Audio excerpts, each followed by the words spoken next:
Peace, light, and love. It's your girl, Conscious Queen, and we are in the energy of the Sagittarius full moon. So, um, a lot of energy. I want to say one of the main um, tensions, or I'm not gonna say tension, but like troubling aspects is um, Mercury being in a square to Pluto. Okay. Mercury and Taurus. Um, it's of course it's gossip.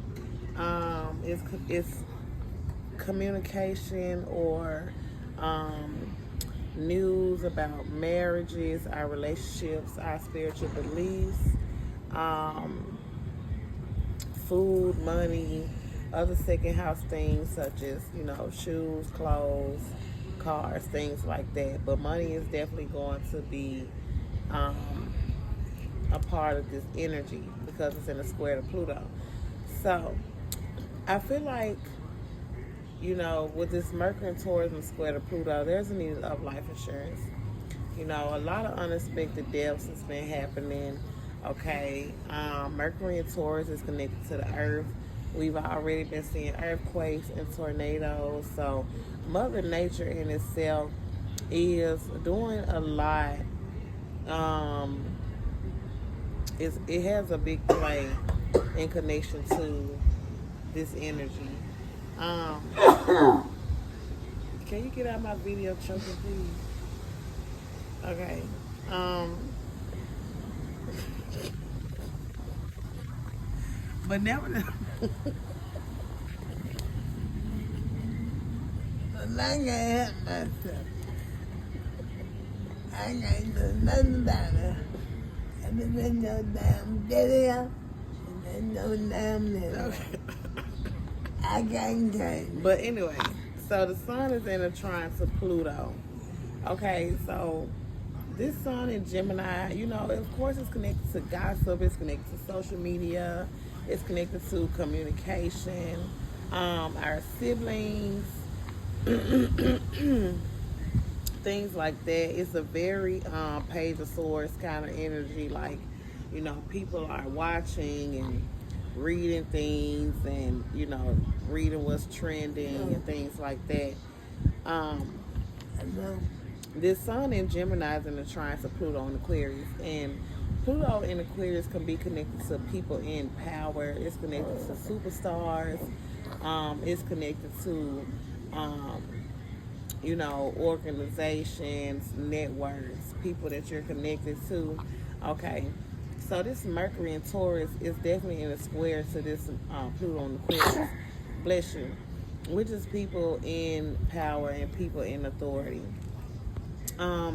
Also, Pluto is associated with the Scorpio energy, the eighth house, which as a general collective, the eighth house of Sagittarius is Cancer, which is the chariot, which is connected to a car.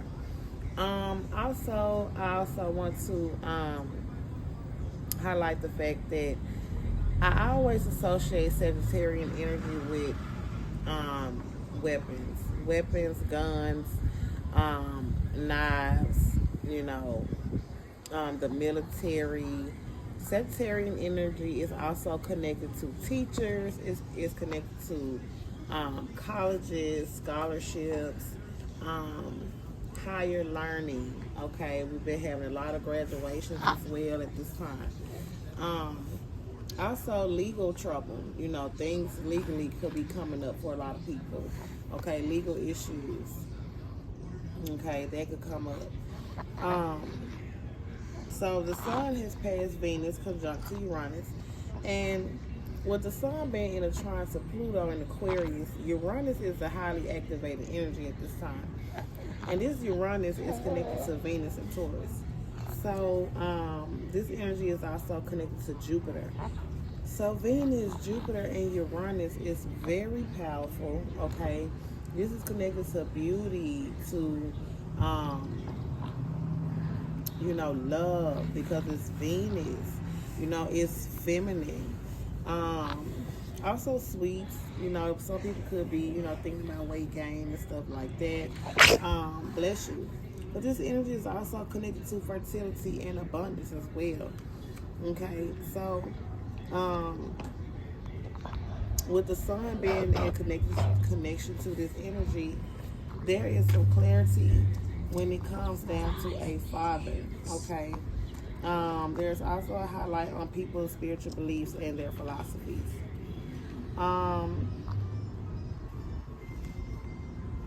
The sun is also connected to Leo energy. Okay, and under the collective energy of Sagittarius, Leo rules Sagittarius ninth house. Okay. So Leo is connected to entertainment, entertainers, your majesty, the majestic energy of your bloodline, um, your livelihood, or, you know, travel is also indicated in the ninth house as well. The ninth house is also connected to like scamming, and things of that nature. So, yeah, Jupiter is traveling directly behind the sun. They're actually traveling together, but the sun is, is going ahead of Jupiter. But Jupiter is entering Gemini, and I do have some notes that I've been writing about Jupiter and Gemini, but I might do that Jupiter and Gemini in a separate video. But this full moon in Sagittarius is going to square Saturn in Pisces and Neptune in Pisces right before it goes void and goes into Capricorn. So the square to Saturn in Pisces and Neptune, it is connected to rest, sleep, our dreams, okay? Self-sabotage, releasing, letting things go, loss, okay? Also our dreams is connected to fantasy. Is connected to isolation, being in isolation, finding your spiritual self. Somebody calling me. Your intuition as well, because the high priestess is very intuitive. Okay, so this is a very psychic energy as well. Okay, so this full moon is already trying to Mars and Aries, which is a adventurous kind of energy. Could be kind of hot-headed, angry, okay? Could be agitated, quick-tempered, don't have the time, you know what I mean? The sun in the trine to Mars and Aries, it can come out as hostile. It can come out as argumentative, okay? And the sun in Gemini is communication, so argumentative, things that are spoken. Okay. And this moon will trine to the North Node in Aries. I'm sorry, the moon is trine to Mars in Aries. Okay, and you know what? The moon in the trine to Mars is also very sexual, okay? Because Mars is masculine, and Mars in Aries could be very passionate, could be very spontaneous. It can be an energy of not having control, okay? Being very impulsive. So with this moon being in a trine to Mars in Aries, there could be some secrets about abuse or trauma, or something that involved a physical force or aggression, but it is a very sexual energy as well, so there can be some secrets about this kind of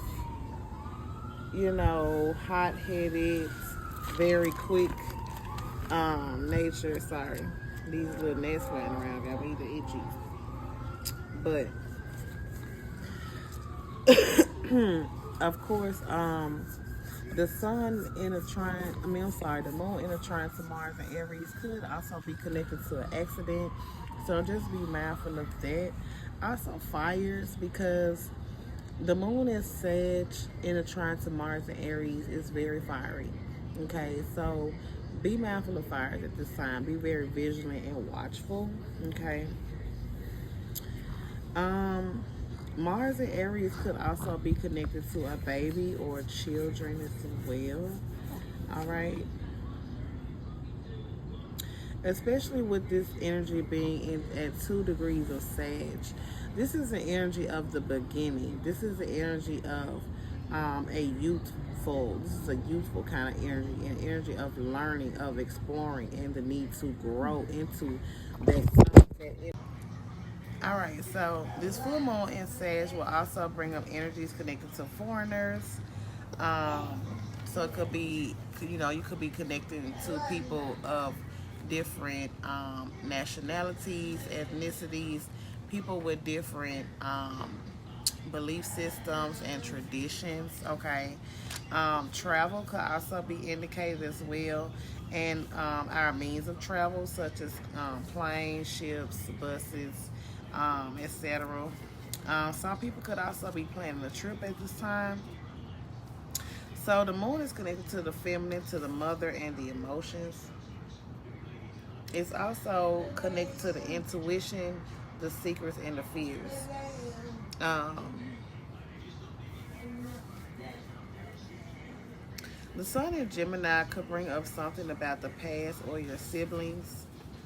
The sun is going to bring light, some kind of communication, like a letter, something that you wrote or you text, or something can come up in the form of an email or something that someone said. The third house is connected to this sun in Gemini. So it's also like phone calls, appointments, interviews. You could be connecting with people from your past. Something about your siblings. I said that. The third house is also social media as well.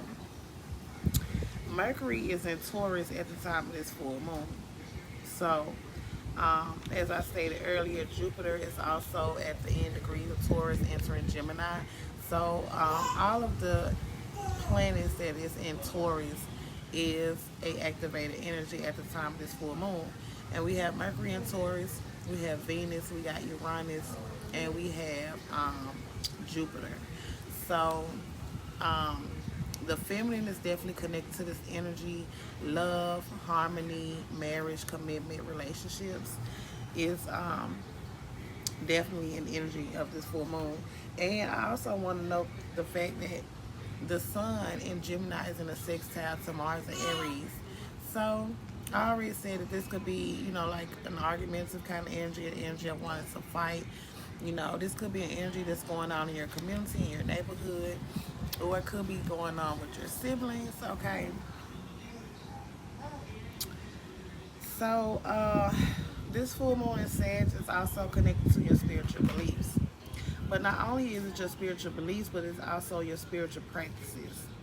So, the full moon could definitely bring up spiritual work. And we all know that the sun in Gemini will connect to the energy of the magician.